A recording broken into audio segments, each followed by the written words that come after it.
하나님의 말씀 민수기 18장 21절 보겠습니다.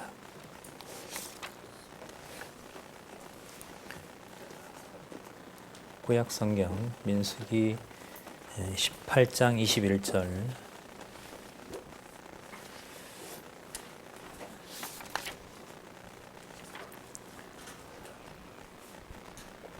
제가 읽겠습니다.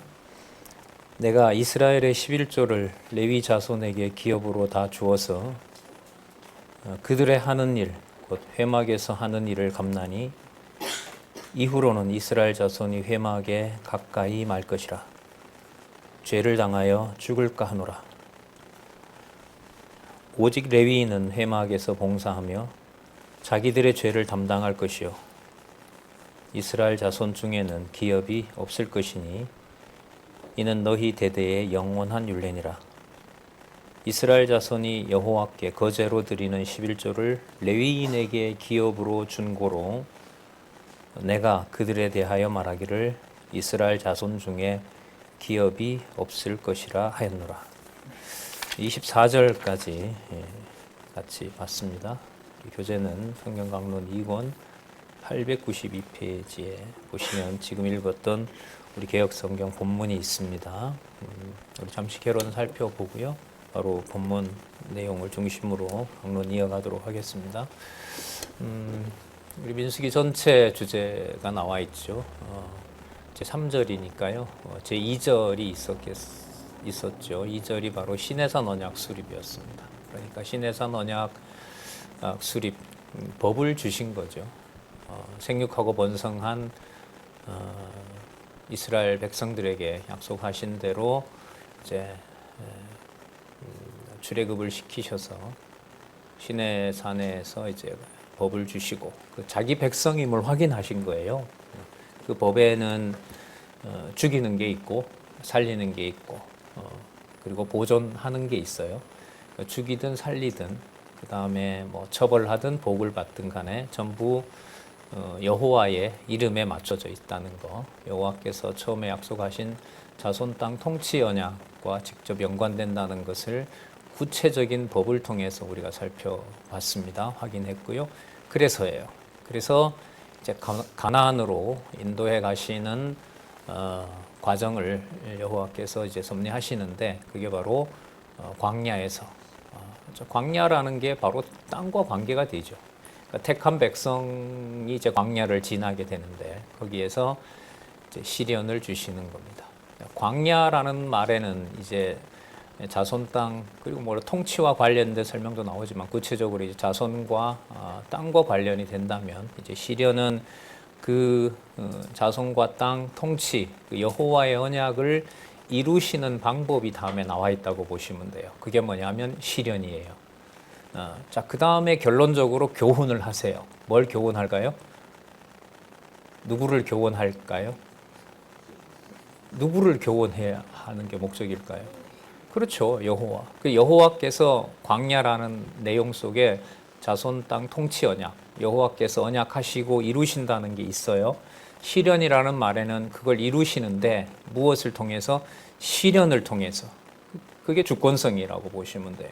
어디에나 여호와의 5대 속성이 나오지 않는 데가 없다는 거예요. 예. 모든 개념에 그 설명이 다 있다는 거죠. 왜냐하면 저기에 있는 주제들이 어디에 바탕을 둔 거니까요. 성경 본문에 바탕을 둔 거기 때문에 지금 그렇게 말씀을 드리는 거예요. 그러면 시련을 통해서 언약을 이루어 가시는 건데 그리고 시련을 통해서 언약을 이루셨어요. 그래서 그 과정을 보여주신 다음에 무엇을 가르쳐 주시냐 하면 교훈인 거잖아요. 그럼 교훈의 핵심은 따라서 너희들이 가나안에 반드시 들어간다. 그런 걸로 끝이 나면 광야 생활이라는 것은 이스라엘 백성들을 위해서 우리를 위해서 그렇게 하셨다라는 걸로 교훈이 끝난다는 얘기예요. 그러니까 그렇게 되면 누구 중심의 이제 3대 언약이 되는 거예요. 우리 중심의 3대 언약이 되는 거예요. 이걸 전통적으로는 예정론의 근거를 둔 은혜 언약을 말할 때 이게 구속사 중심의 은혜 언약이에요. 그래서 저기 있는 제목을 강조하는 부분이 여호와의 이름, 여호와의 계시가 약화되는 순간 그 모든 내용의 무게는 누구 쪽으로 갈 수밖에 없을까요? 인간 쪽으로 갈 수밖에 없어요. 그래서 은혜, 창세전 은혜 언약을 말을 할 때도 그게 여호와 계시냐, 인간의 구원에게 맞춰져 있느냐, 그 부분의 중요함도 있는 거예요.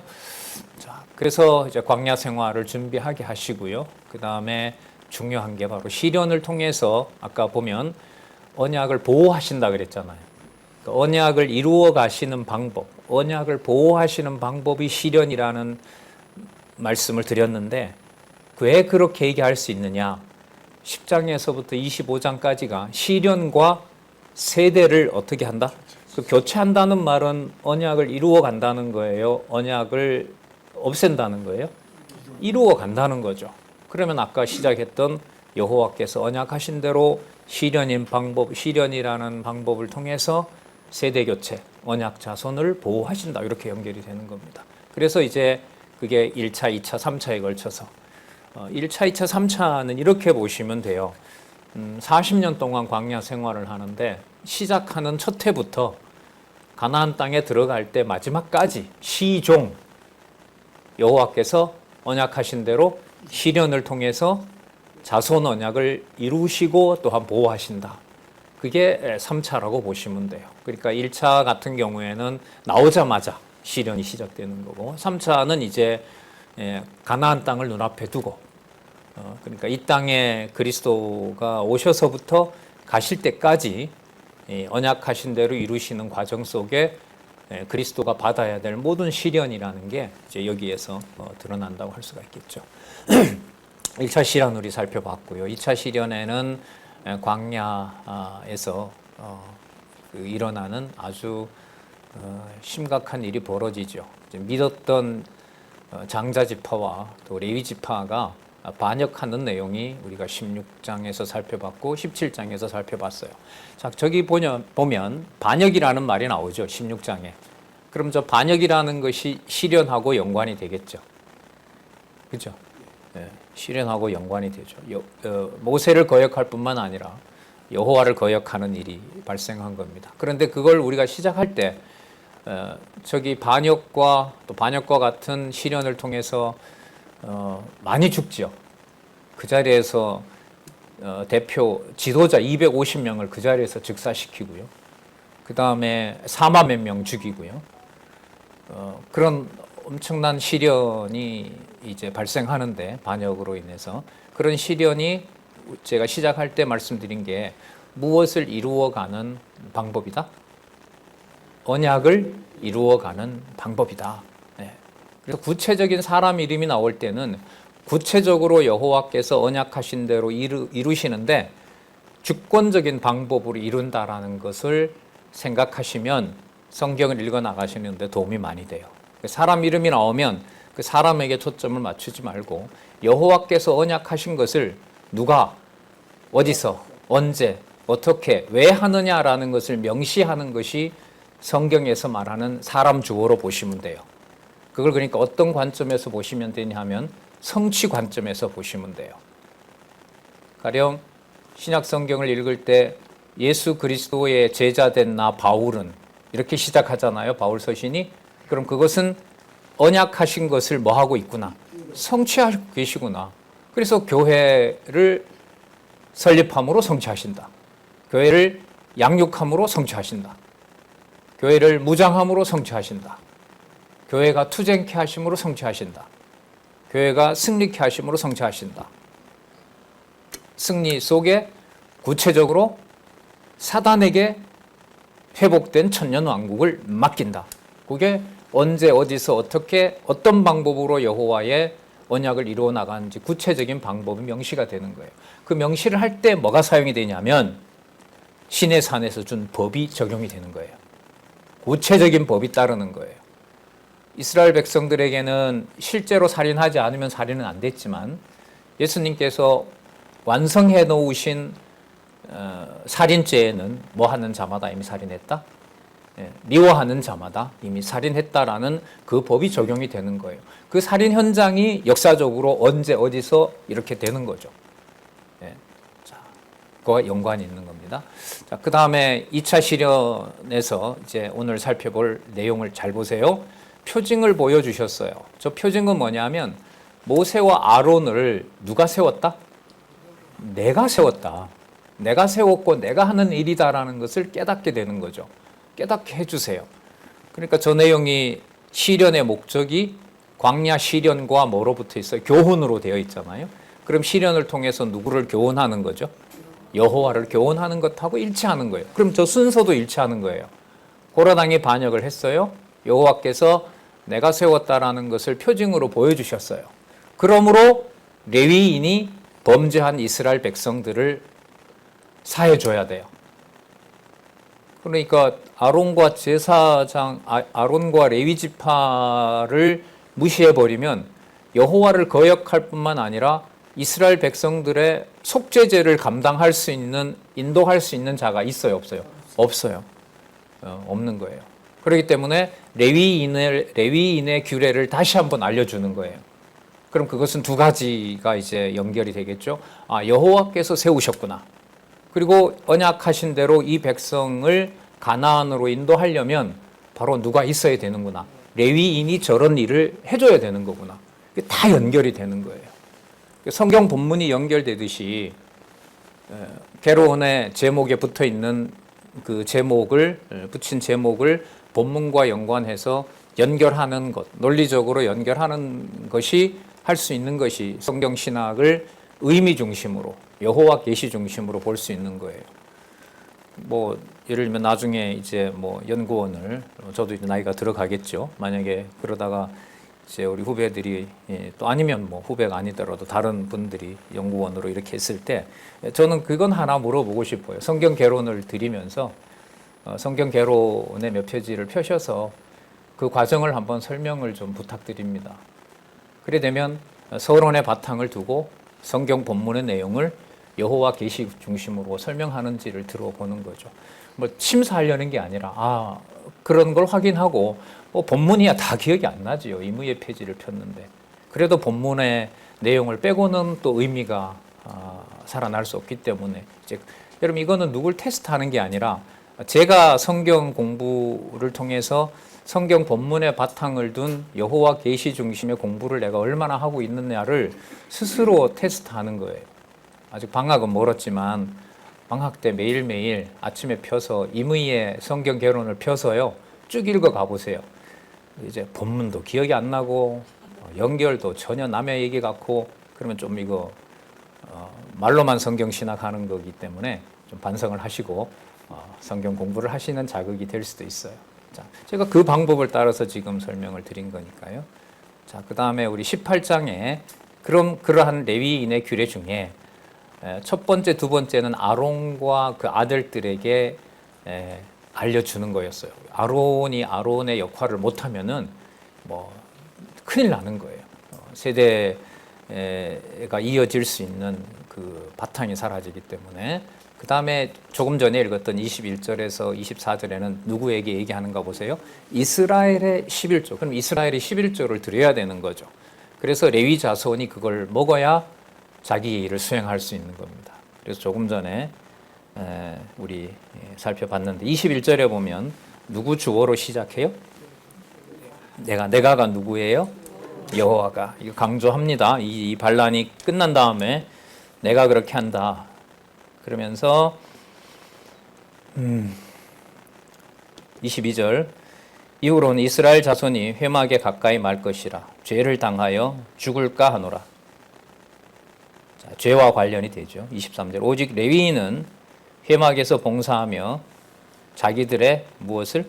죄를 담당할 것이라. 그 죄 속죄와 관련된 일을 담당한다고 그럽니다. 그래서 24절에 보시면 이스라엘 자손이 여호와께 거제로 드리는 11조를 레위인에게 기업으로 중고로. 거제는 그 먹는 음식과 관계되죠. 내가 그들에 대하여 말하기를 이스라엘 자손 중에 기업이 없을 것이라. 그 실제로 백성들이 받는 것과 같은 방식으로 땅을 분배받거나 이렇게 하지 않겠다는 거예요. 그렇게 하기 위해서 내가 모세와 그 다음에 아론과 그 아들들과 레위 지파를 세운 것이다. 그 규례를 지금 알려주고 있는 겁니다. 그 다음에 25절에서부터 32절에 보면 이제 백성들에게는 11조를 드리는 거고요. 또 11조에 11조를 드리게 돼요.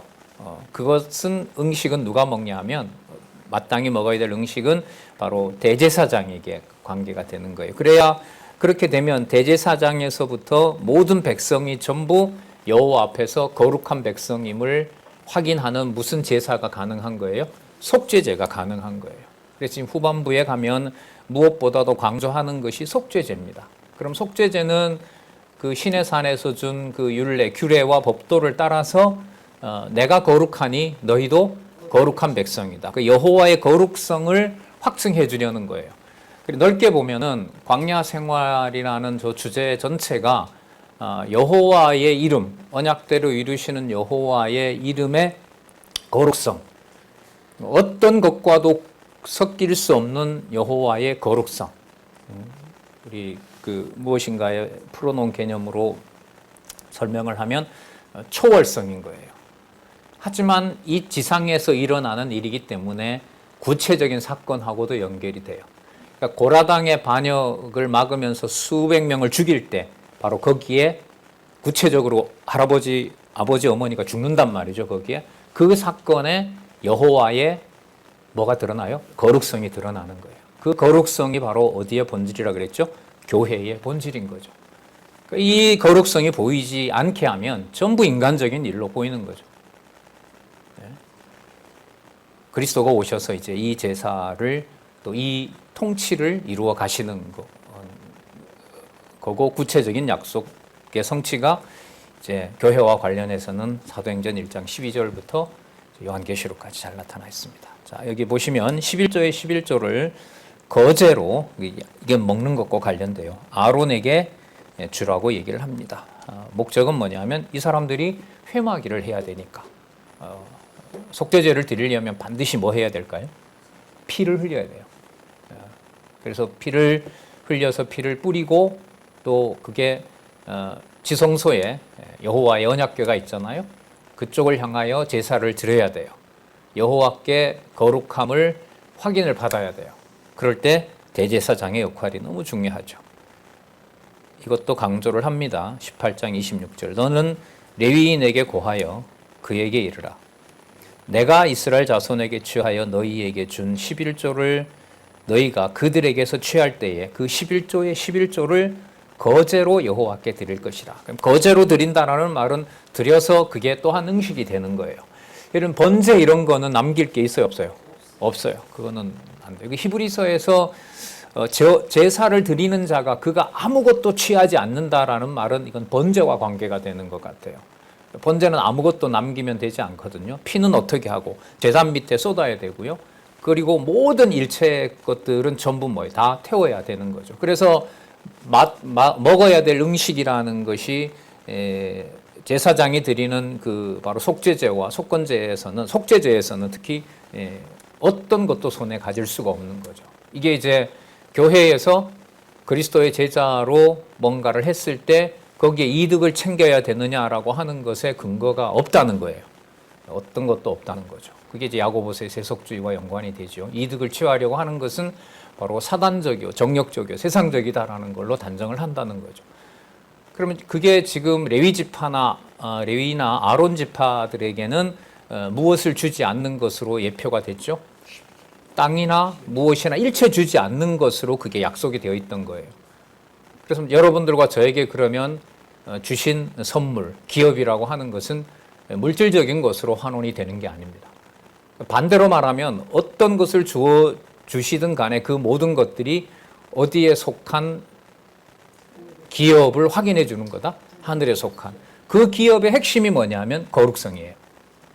거룩성이에요. 그러니까 일체 모든 것을 생명까지도 히브리서에 뭐 약속되어 있고 또한 뭐 계시록에도 약속이 되어 있잖아요. 그렇게 그리스도의 몸된 교회가 고통을 받고 순교하고 하는 모든 것의 목적이 어디에 있느냐? 세대 교체를 통해서 여호와의 거룩성을 보여주려는 데 있는 거예요.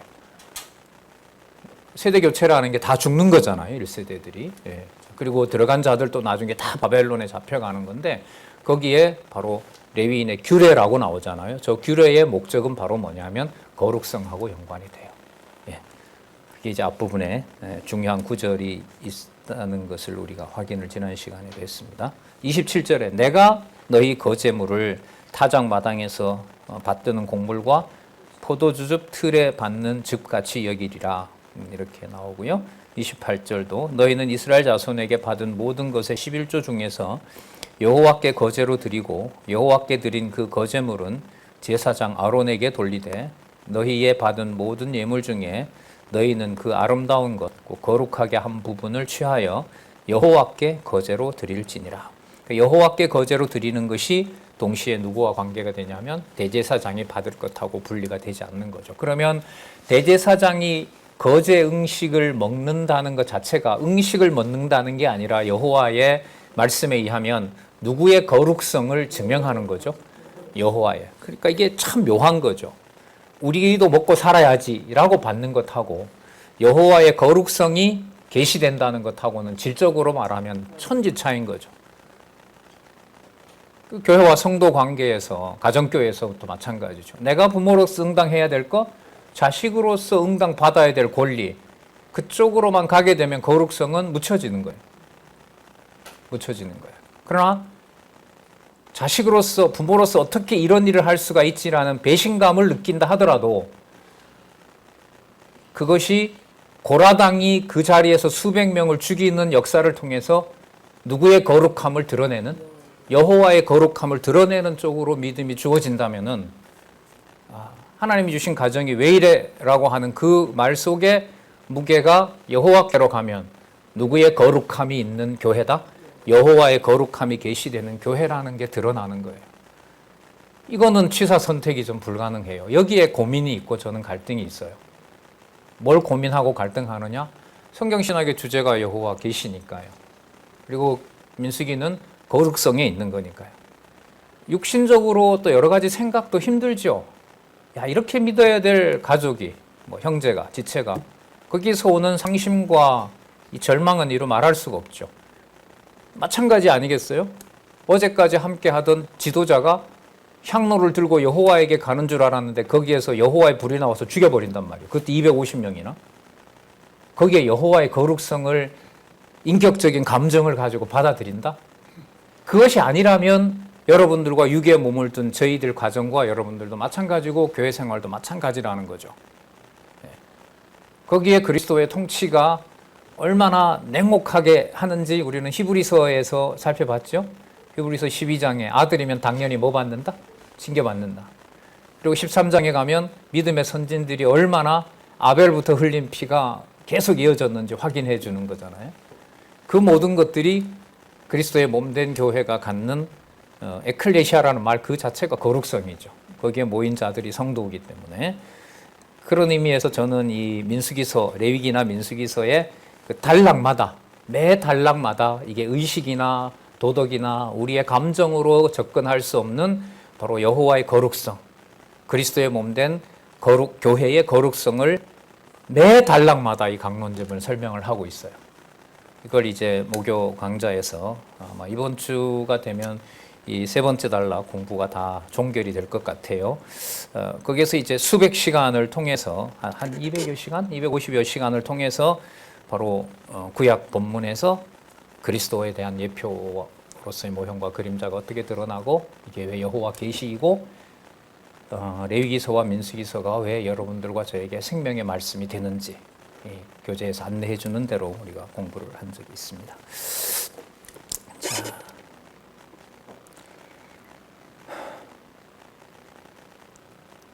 29절 너희의 받은 모든 예물 중에 너희는 그 아름다운 것 곧 거룩하게 한 부분을 여기 나오죠. 아름다운 것과 무엇이 일치해요? 예, 그렇죠. 아름다운 것. 아름다운 것은 또 선한 거예요. 그러니까 선한 거, 그러니까 좋은 거, 그리고 또 아름답게 보이는 거.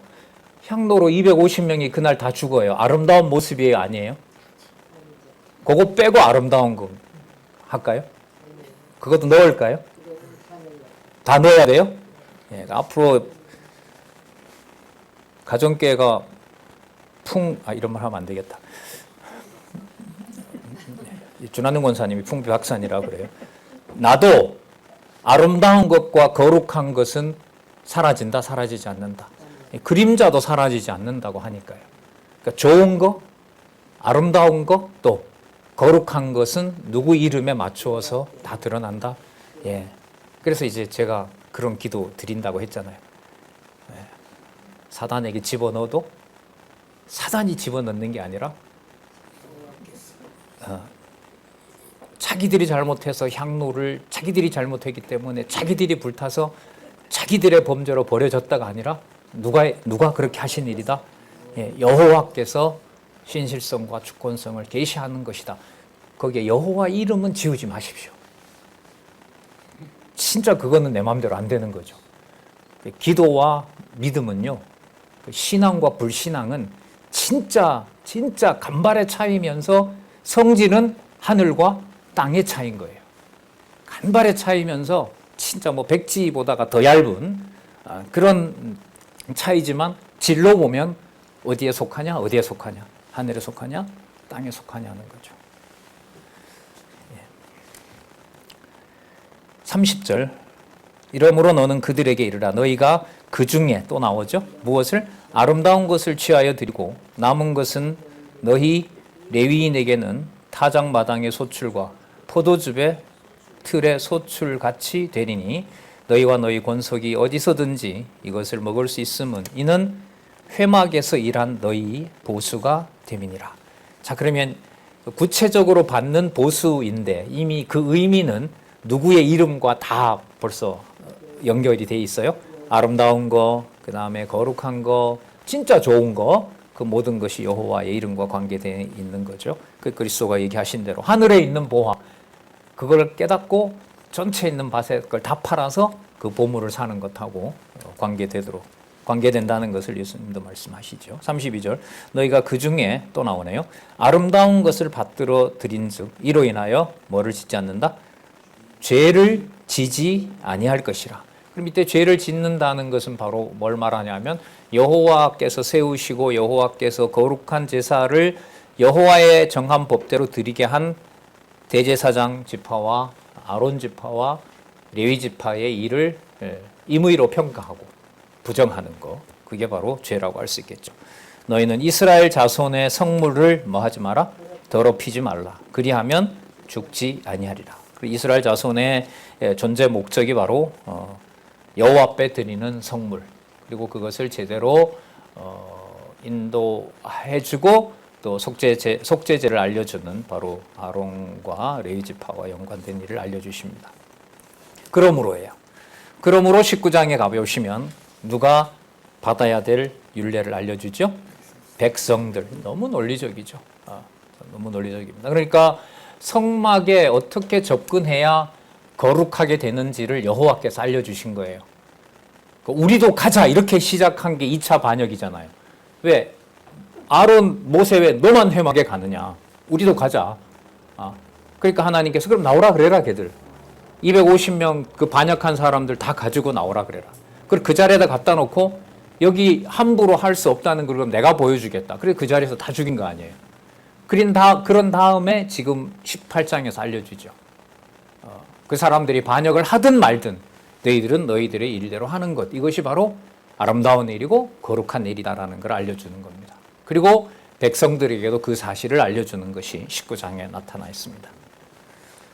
그러면 2차 반란의 배경이 되었던 누구의 성막을 함부로 범하지 못하도록 여호와의 성막을 함부로 더럽히지 않도록 백성들에게 율례를 알려준 내용이 19장인 겁니다. 논리적인 게 맞죠? 저 모든 개념들이 이렇게 쫙 좁혀 들어오잖아요. 좁혀 들어와서 구체적으로 이제 19장 1절에 보시면 암소는 이렇게 됩니다. 암소 가지고 하는 거예요.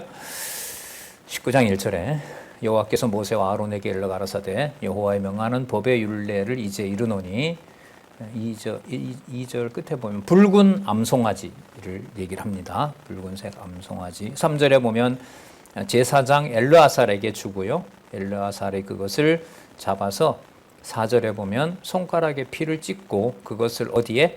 회막에다가 뿌리는 거예요. 그러니까 반란의 배경이 됐던 게 뭐냐 하면 그 회막에 피 뿌리는 거 왜 대제사장만 하다 우지도로 들어가서 하자는 거예요. 다른 레위 지파가. 왜 그걸 너만 하느냐. 그러니까 여러분 이 엄격함이 나중에 바울에게 오면 이방교회와 유대교회에 각자 받은 바의 선물 직분을 얘기하는 거예요. 그 직분이 여러분 집사로 번역되는 바로 디아코노스인 거예요. 그러니까 이 직분의 경계를 우리가 지금 보시면 아시겠지만 여호와의 성막에 같이는 하지만 같이 하고 수는 있지만 레위 지파는 성소와 지성소에 들어갈 수 있어요, 없어요? 없어요. 잡는 일에만 함께 해야 돼요. 그러니까 이런 걸로 보면 자원해서 각자 직분을 갖는다는 게 저분 뭐 이런 일을 한다 그러더라. 이게 그런 사건이 아니에요. 그 경계를 예를 들면 집사인데 왜 그 일을 안 해요? 장로인데 권사인데 라고 하는 것은 우리가 눈에 보이는 일인 거죠. 그러니까 그 일이 그 사람이 하는 마땅히 해야 될 어떤 법에 따라서 할 일이다라고 몰아가면 레위와 아론에게 모세에게 반역했던 사람 꼴이 되는 거예요. 그렇게 무서운 거예요. 이걸 이렇게 조금씩 알아갈 때 이 교회라는 말이 가지는 이 가정교회에서부터인 거죠. 야, 니는 자식으로서 왜 그 모양이냐? 이 말 안 해보셨죠? 저는 많이 했는데. 이게 부모로서 할 일이야라는 반성을 여러분 얼굴 보니까 안 하신 것 같아요. 저만 한 것 같은데. 이게 누가 뭐 한 것하고 관계가 된다고요? 고라당이 모세와 아론에게 반역한 것하고 똑같아요. 그 자리에서 그 응당해야 될 일인데 너 왜 안 하느냐라는 거거든요. 너무 심하게 의미 부여한다? 예, 같이 고민해 보시면 좋겠습니다. 이게 이 세 번째 단락의 신약 교회와 관련된 의미 속에 쭉 기록이 되고 있습니다. 알려주는 내용 3절에 보시면 짐 밖으로 끌어내고 4장에 보시면 4절에 보시면 7번 뿌리고 자 5절에 보면 이번에는 암소죠. 아까는 붉은 암송아지 이번에는 암소를 목전에 불사르는 거 그리고 거기에 6절에 보면 백향목, 우슬초, 홍색실과 관련된 거고요. 자 8절에는 송아지 이 송아지는 아까 붉은 송아지를 말해요. 자 어떻게 하나 보세요. 붉은 송아지 송아지를 뭐 한 자? 불사른 거죠. 그 옷을 물로 빨고 물로 그 몸을 씻을 것이라. 그도 저녁까지 부정하리라. 이에 정한 자가 암송아지의 죄를 거두어 진박 정한 곳에 둘지니 이것은 이스라엘 자손 회중을 위하여 간직하였다가 부정을 깨끗게 하는 물을 만드는 데 쓸 것이니 곧 속죄제니라. 태운 가루 그 죄를 버리지 않고 우리 왜 양잿물 가지고 소독하잖아요. 그 정결한 물처럼 쓰는 거예요. 그러니까 실제로 소독 효과도 있고요. 이 사람들에게 사람이 죽거나 이랬을 때 자 10절에 이렇게 연결이 되겠죠. 다 태운 죄를 가지고 살아있는 사람들의 무엇을 정결한 것을 약속해 주는 거예요. 그러니까 일상으로 보면 일상생활이겠지만 여기에 목적이 누구의 거룩함? 여호와의 거룩함에 있기 때문에 이것이 중요한 의미를 가지고 있는 겁니다. 10절 암송아지의 죄를 거둔 자도 그 옷을 빨 것이며 저녁까지 부정하리라. 이는 이스라엘 자손과 그 중에 우거하는 외국인에게도 영원한 율례니라. 그 외국인도 이걸 지켜야 돼요. 거기에 나그네들도 여호와의 이름을 반드시 지켜야 됩니다. 그러니까 애굽 같은 경우에는 여호와의 이름을 심판으로 알려준 거고요. 이스라엘 백성에게 함께 따라 나온 애굽 백성들에게는 여호와의 법을 같이 적용해서 살도록 하는 거고요. 뭐 이방인의 구원과 굳이 얘기를 안 해도 뭐 당연한 거죠. 자 전체의 그 흐름의 목적은 아니니까요. 그래서 암소제로 정결케 하는 물을 만드는 이걸 영원한 율례라고 얘기를 합니다. 영원히 붙은 것은요 반드시 해야 된다라고 보시면 돼요. 반드시 해야 되고 이 법은 시간이 지날수록 완성이 돼야 돼요. 완벽하게 드러나야 돼요. 왜냐하면 여호와 하나님께서 하늘에서 이미 정한 뜻이기 때문에 하늘에 정해놓은 거기 때문에 그 근거가 어디에 있냐면 히브리서에 있는 거예요. 그러니까 성소와 지성소의 모든 규격을 시내산에서 모세가 받았을 때 그때 만들어진 게 아니에요. 히브리서에 의하면 이미 어디에 있는 총회? 하늘에 있는 총회, 시온성, 예루살렘 제사도 드려졌죠. 아벨의 피와 비교할 수 없는 그리스도의 제사가 드려진 곳. 그러니까 교회라는 곳에는 그리스도의 삼직이 다 드러나는 거예요. 말씀 있죠? 그죠? 말씀 있어요. 그 다음에 말씀으로 통치하죠? 그 다음에 창세전 그리스도가 드렸던 영원한 속죄도 따르는 거죠. 그래서 이 삼직이, 그리스도의 삼직이 교회 생활에서 육의 몸을 가진 이방인이나 유대인이나 전부 그리스도의 통치가 이 삼직을 통해서 성취되고 있는 거예요. 교회의 유일한 절대 표지 하나님의 말씀, 선지직과 관계되겠죠. 그 말씀으로 살았고 원동력이 있는 말씀이 통치예요. 예. 극한 어떤 감정적인 상황에서 그 말씀이 정죄하면 이스라엘 백성들이 광야에서 반역자가 되어서 죽는 것하고 같은 상황이죠. 여호와의 이름, 여호와의 거룩성은 고사하고 여호와의 이름 자체가 순간 다 사라져버리게 되는 겁니다. 그래 되면 불을 붙이는 악독한 혀가 된다는 거, 야고보서에서 말씀하고 있는 거죠. 예. 그리고 그걸 그리스도의 마지막 그 삼직의 세 번째 순서가 무슨 직이죠? 제사직. 제사직에서 지금 보시는 것처럼 정결하게 할 거 다 하고 죽일 거 다 죽이고 어떻게 하냐면 규례를 줘서 누구의 거룩함에 참여하게 해요? 예. 여호와의 거룩함에 참여하게 하시는 겁니다. 그 과정이 진행되는 겁니다. 19장 11절에서부터 13절 시체로 부정케 된 자가 정결하게 되는 율례를 명하시는데 19장 11절 사람의 시체를 만진 자는 7일을 부정하리니 여러분 이 사람의 시체 만지는 거는요 좀 중요한데 이게 이제 40년 동안 일어날 일이거든요. 맞잖아요? 사람의 시체를 만지는 일이 20세 이하는 앞으로 몇 년 동안 가나안 갈 때까지 자신의 할아버지, 부모에게, 지체들에게 만져야 될 거예요. 이걸 약속했다는 말은 여호와께서 뭘 이루신다는 걸 확정하는 거죠. 가데스 바냐 사건으로 불신했던 대로 뭐 한다? 다 죽인다라고 하는 것을 이루신다는 약속이 여기에 포함되어 있는 거예요. 사람의 시체를 만지는 자는 7일을 부정하리니 그는 제3일과 제7일에 잿물로 그를 아까 잿물 만드는 거 알려줬죠. 자, 그리하면 정하려니와 제3일과 제7일에 스스로 정결케 아니하면 그냥 부정하니 누구든지 죽은 사람의 시체를 만지고 스스로 정결케 아니하는 자는 자 여기 보세요. 예, 뭘 더럽힌다고요? 예, 광야에서 그 시체 다루는 법을 지키지 않은 것은 그냥 그걸 율법을 지키지 않았다 이렇게 말하는 게 아니고요. 그와 달리 거리에 있는 떨어진 데 있는 무엇을 더럽혔다? 여호와의 성막을 더럽혔다는 거예요. 이건 공간적으로 떨어져 있는 일이에요. 어디에서 죽을지 모르죠. 집에서 죽을 수 있고 광야에서 죽을 수가 있고 어떻게 죽을지 모르는 거예요. 그런데 이걸 누구의 성막? 여호와의 성막. 여호와의 성막에 누구 이름 있어요? 여호와 이름 있죠. 그 말씀 속에 여호와의 이름, 이른바 10계명으로 시작되는 10계명으로 그 기본법이 들어있는 바로 여호와의 이름의 거룩성이 거기 있잖아요. 그래서 여호와의 성막을 더럽힘이라. 그러니까 이 유대인 사도 바울로서 깨달음을 줬을 때 이 율법에 투철한 바리새인에게 이것보다 말할 수 없는 더 엄격한 규례가 그리스도가 세우신 교회라고 깨달았을 때 이방인 교회라고 함부로 할 수가 하지만 온 몸은 누구 중심으로 수천 년 살아왔어요? 유대인 중심으로 살아온 거예요. 그러니까 유대인들이 이걸 못 견딘 거 아니에요? 사도 바울은 붙잡아줘서 그렇게 했는데 사도 바울이 로마로 가기 전에 왔을 때 율법을 무시한다고 해서 40명이 죽여야 우리는 먹겠다라고 한 자들이 살아난 거죠.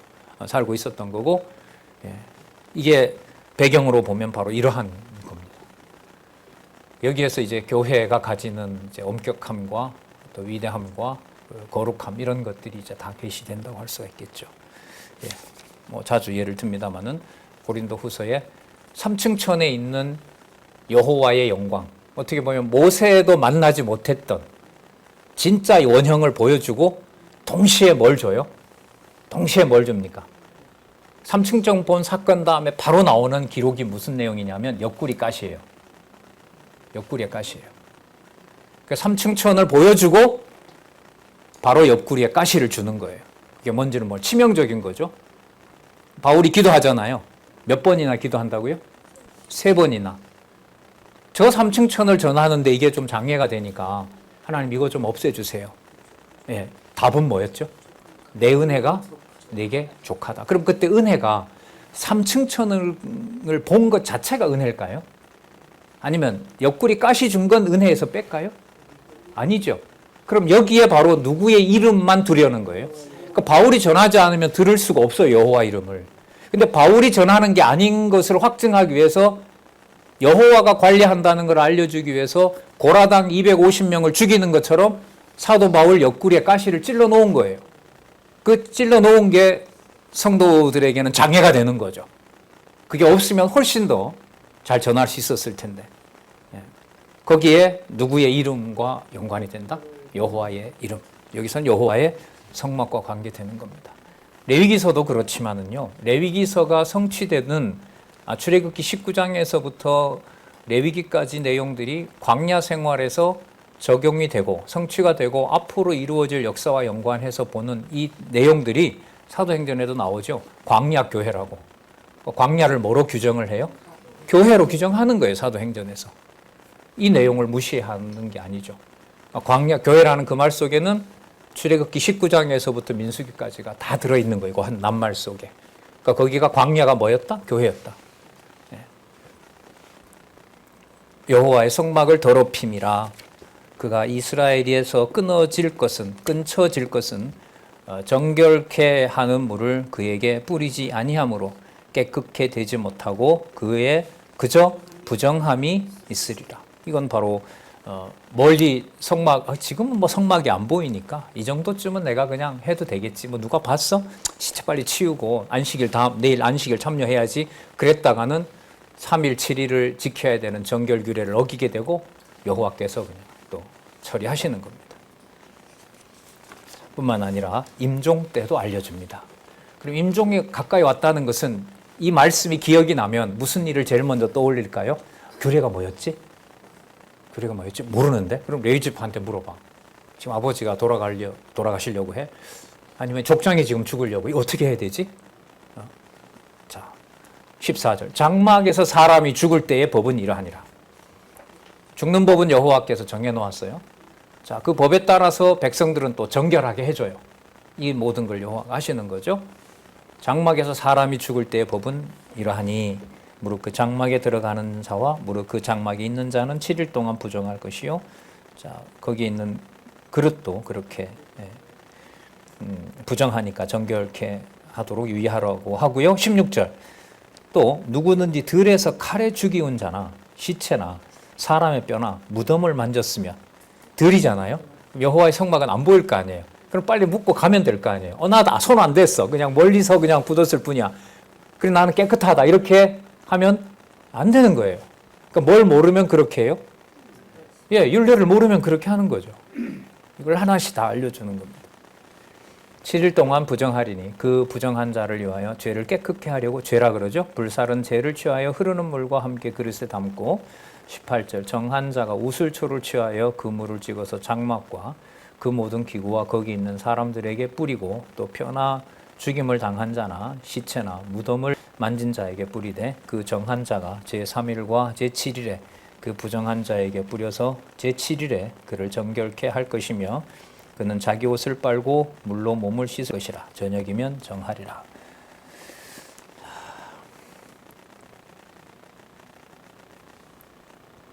그래서 19절 결론처럼 결론 부분이죠. 20절에서부터 22절에 보면 결론적으로 아까 누구의 성소의 죄를 범하는 거라 그랬어요? 이거 중요합니다.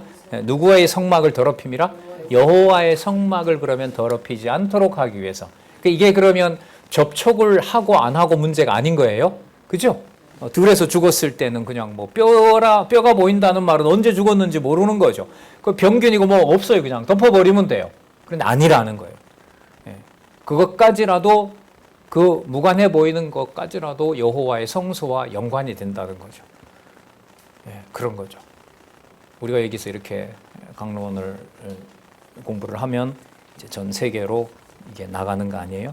거기에 지체들이 말씀을 바르게 이해하는 데 도움이 되도록 했을 때 우리는 모르죠. 그 광야에서 죽은 그 뼈가 누군지 어떻게 알겠어요? 하지만 그걸 무시한다는 것은 누구의 거룩함에 손을 대는 거예요? 여호와의 거룩함에 손대는 거죠. 그래서 이게 어떤 압박으로 교회라는 게 전 세계의 시간과 공간을 초월해서 주 예수 그리스도의 몸된 교회다라는 말을 신앙 고백으로 시작할 때 그 말이 담고 있는 의미가 얼마나 큰지를 레위기서와 특히 민수기서에 이걸 성취하는 과정, 특히 이제 반란 과정을 통해서 여호와의 성소, 여호와의 이름을 거룩하게 하는 걸로 보면은요, 진짜 어떻게 보면 내 중심에 그냥 살아가는 정도가 아니라 이게 반드시 뭐가 연결된다? 예, 전혀 무관해 보이는 이름도 알 수 없는 그 뼈와도 연관이 된다는 것으로 보면 그리스도의 몸된 교회에 대한 마음은 무한히 열리게 돼요. 이게 저는 선교의 바탕이라고 보는 거예요.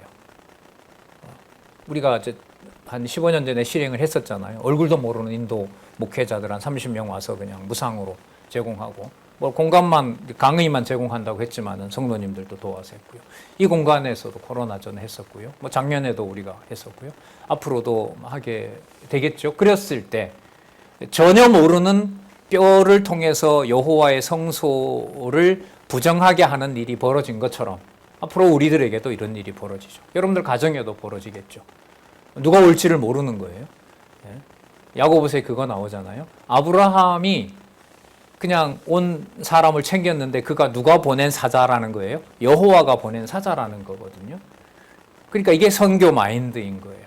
여러분 때를 얻든지 못 얻든지 누구에게든지 이런 게 이제 특히 성경신학은 시종 여호와에 계시니까 누가 이걸 소유권을 가지고 이것은 내가 내 마음대로 한다라는 게 시작이 되면 야고보서에서 말하는 세속주의 정죄를 받는 거예요. 그런 의미에서 무서운 거죠.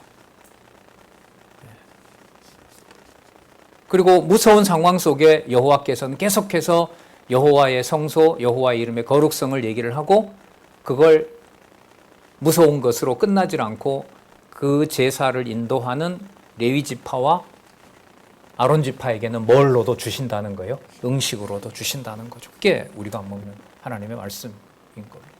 그러니까 그 말씀을 먹는다는 것이 바로 영원한 율례와 영원한 음식을 먹으면서 그리스도의 살아계신 어떤 통치권, 순수해도 너무 순수한, 거룩해도 이렇게 거룩할 수 없는 이런 것을 우리에게 계시한다고 보면 됩니다. 자, 볼게요. 사람이 부정하고도 스스로 정결케 아니하면, 여기 또 나오네요.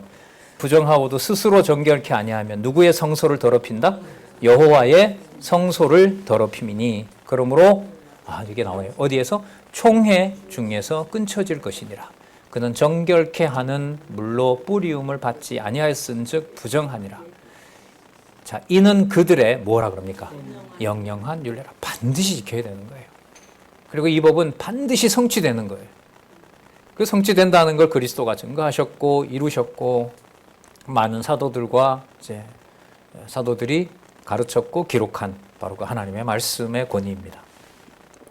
정결케 하는 물을 뿌린 자는 그 옷을 빨 것이며 정결케 하는 물을 만지는 자는 저녁까지 부정할 것이라. 부정한 자가 만지는 것은 무엇이든지 부정할 것이며 그것을 만지는 자도 저녁까지 부정하리라. 이 정도 해도 영영한 율례, 여호와의 성소에 대한 거룩함 이렇게 하는데 이걸 여호와께서 끝까지 여호와께서 하세요. 그게 3차 시련이에요. 그게 20장에서부터 25장까지 광야의 3차 시련으로 나타납니다. 그러니까 조금 전에 핵심 개념이 있었죠. 누구의 성소?